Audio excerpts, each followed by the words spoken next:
எல்லாருக்கும் வணக்கம். நான் Hima Subramanian. Welcome to home cooking Tamil. இன்னைக்கு நம்ம எல்லாருக்கும் பிடிச்ச ஒரு ஸ்டார்டர் ஸ்நாக் ரெசிபி தான் பார்க்க போறோம். இது பிரெட் ரோல்ஸ். ரொம்ப ஈஸியா ப்ரிப்பேர் பண்ண முடியும். நல்ல கிறிஸ்பியா இருக்கும். எல்லாருக்கும் பிடிக்கிற ஒரு டீ டைம் ஸ்நாக்காகவும் இருக்கும். ஸோ வாங்க இதை எப்படி செய்யறதுன்னு பார்க்கலாம். இந்த ரெசிபிக்கு நான் 6 ஸ்லைஸ் பிரெட் எடுத்திருக்கேன். பிரெட்ல இருக்கிற ஓரெல்லாம் கட் பண்ணிட்டு பிரெட்டை நல்லா ரஃபா கட் பண்ணி வச்சுக்கலாம். இப்போ பிரெட் பீசஸை ஒரு மிக்சர் ஜாருக்கு மாற்றி பல்ஸ் மோட்ல கோர்ஸ் பவுடராக பொடிச்சு எடுத்துக்கோங்க. பொடிச்ச பிரெட் ஸ்லைசஸை ஒரு பவுலுக்கு மாற்றி இது கூட 3 வேக வச்சு தோல் எடுத்த உருளைக்கிழங்க நல்லா மசிச்சு சேர்க்குறேன். இது கூட பொடுசா நறுக்கின ஒரு வெங்காயம், பொடுசா நறுக்கின பச்சையும் சிவப்பு குடமிளகாயை அரைக்கப்பளவுக்கு சேர்க்குறேன். ஒரு மீடியம் சைஸ் கேரட் துருவி சேர்த்துக்கலாம். 2 பச்சை மிளகாயை விதையை எடுத்துட்டு பொடுசா நறுக்கி சேர்க்குறேன். இது கூட 1 டீஸ்பூன் உப்பு, 1 டீஸ்பூன் சீரகத்தூள், 1 teaspoon chilli flakes, 1/2 teaspoon chaat masala தூள், 1/2 டீஸ்பூன் மிளகுத்தூள், 1 டீஸ்பூன் கரம் மசாலா தூள், 1 கையளவு நறுக்குன ஃப்ரெஷ்ஷான கொத்தமல்லி சேர்த்து எல்லாத்தையும் நல்லா கலந்துக்கலாம். பிரெட்டையும் உருளைக்கிழங்கையும் நீங்க செய்ய போற பிரெட் ரோல்ஸ் கவுண்ட்டுக்கு தகுந்த மாதிரி அட்ஜஸ்ட் பண்ணி போட்டுக்கோங்க. எல்லாத்தையும் ஒன்னா திரட்டி நல்லா கலந்து வச்சுக்கோங்க.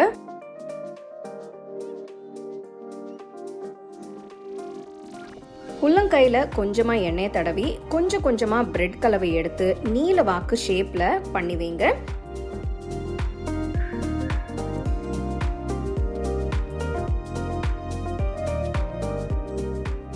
இதே மாதிரி எல்லா கலவையும் ரெடி பண்ணி வச்சுக்கலாம்.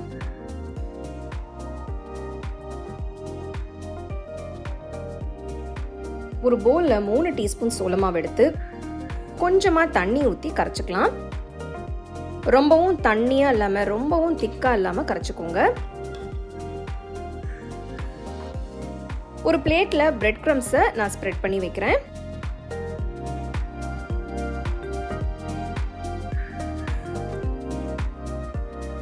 ஷேப் பண்ணி வச்சிருக்கிற பிரெட் ரோல்ஸை சோள மாவு கலவையில டிப் பண்ணி எடுத்து எல்லா பக்கமும் பிரெட் கிரம்ஸ்ல ரோல் பண்ணி வச்சுக்கலாம். இதே மாதிரி எல்லா பிரெட் ரோல்ஸையும் சோள மாவுல டிப் பண்ணி பிரெட் கிரம்ஸ்ல பெரட்டி ரெடி பண்ணி வச்சுக்கலாம். ஒரு கடாயில பொரிக்க தேவையான எண்ணெயை ஊத்தி எண்ணெய் சூடானதும் ரெடி பண்ணி வச்சிருக்கிற பிரெட் ரோல்ஸை மெதுவா ஒண்ணா போடுங்க. இதை நம்ம பேட்சஸ்ல பொரிச்சு எடுத்துக்கலாம். அப்போதான் நல்ல கிறிஸ்பியா ஃப்ரை ஆகும். எல்லா பக்கமும் நல்லா பொன்னிறமா பொரிஞ்சு வந்ததும் எண்ணெயில இருந்து எடுத்துட்டு ஒரு பிளேட்டுக்கு மாத்தி வச்சிடலாம்.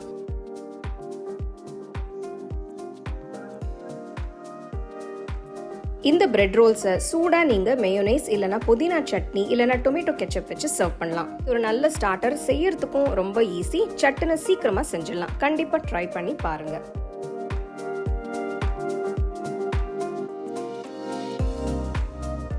உங்களுக்கு இந்த ரெசிபி பிடிச்சிருந்தா லைக் பண்ணி ஷேர் பண்ணி ஹோம் குக்கிங் தமிழ் சேனலுக்கு சப்ஸ்கிரைப் பண்ணுங்க.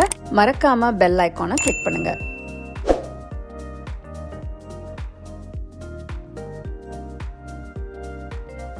You can now buy the second edition of our home cooking book at shop.homecookingshow.in.